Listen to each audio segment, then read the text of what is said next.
everyone, Mrs. Kark here again.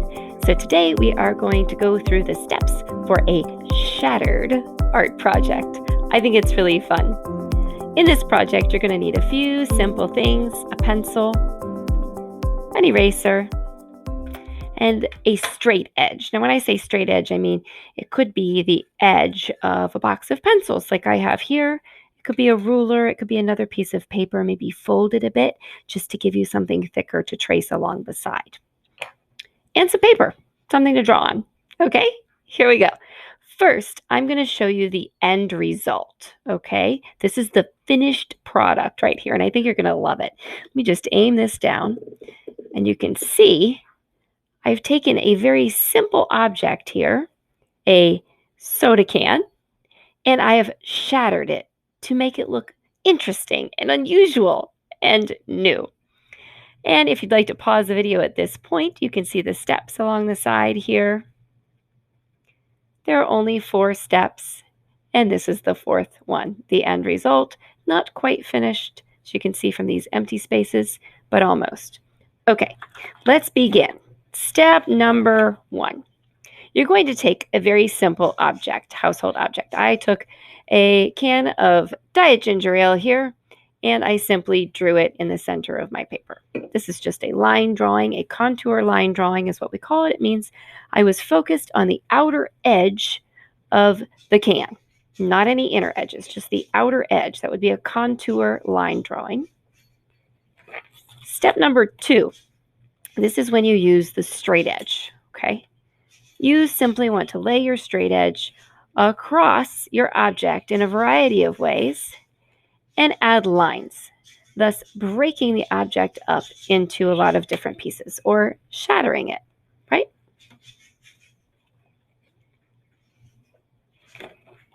Step 3. We're going to sort of play connect the dots with the edges of those lines. So remember step 2, you have all these lines, right? They're shooting out, and the ends are right out here, outside the actual object.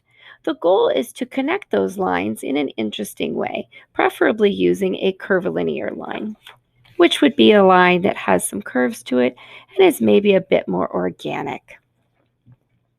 Okay, there's the look of that step 3 there.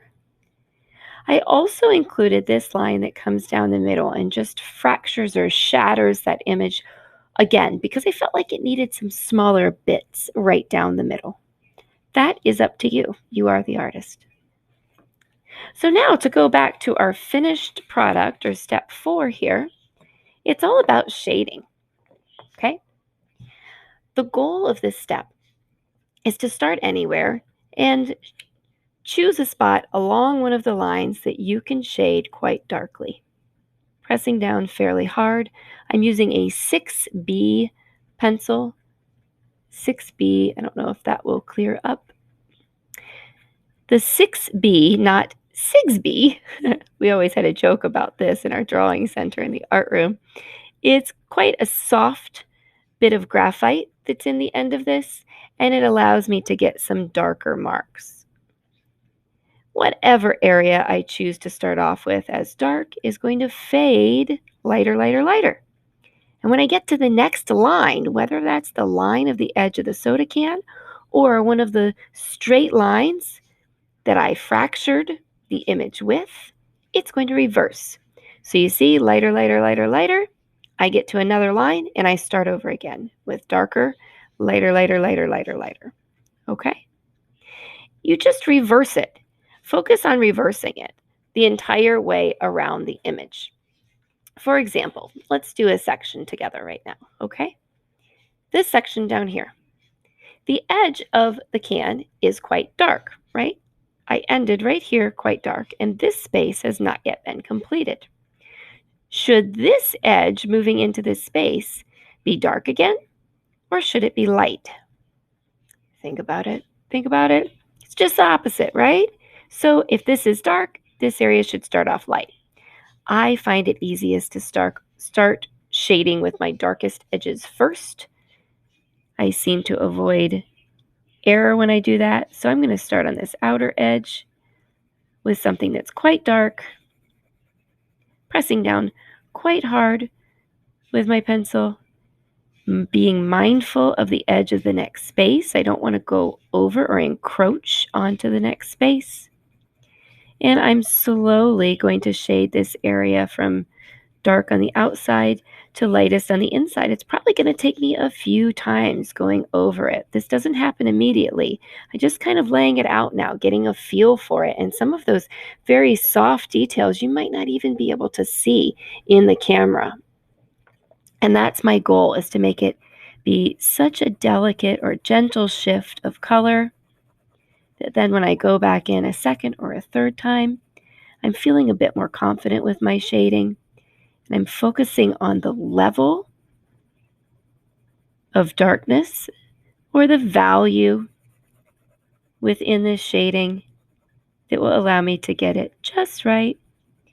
So I'm really focusing on my hand and the pressure and making sure it's all looking very similar and smooth and soft and gradual as I move closer to the edge of the soda can that's so dark. Okay. I'm nearly finished with this. I'm going to want to smooth it out and continue working on this for quite a bit longer. So feel free to continue watching, or you're welcome to go and grab your supplies right now. I hope you're getting excited about this project. My last goal in this section is to make the lines almost seem to disappear by continuing to darken in and continuing to fill in spaces. You don't want to see the actual lines of the shading. Your goal is to make it so soft and smooth and gradual that it maybe looks like you blended it with your finger. But notice I'm not touching the paper with my finger at all. I'm just using the pressure of the pencil to make it happen. Okay? So, there you go. That's all there is to it. I hope you enjoy this project. I hope you have a lot of fun with it.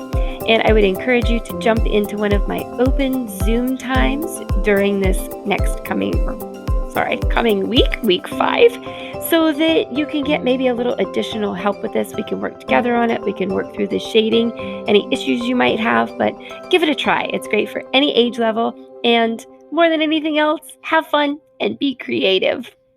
Bye for now.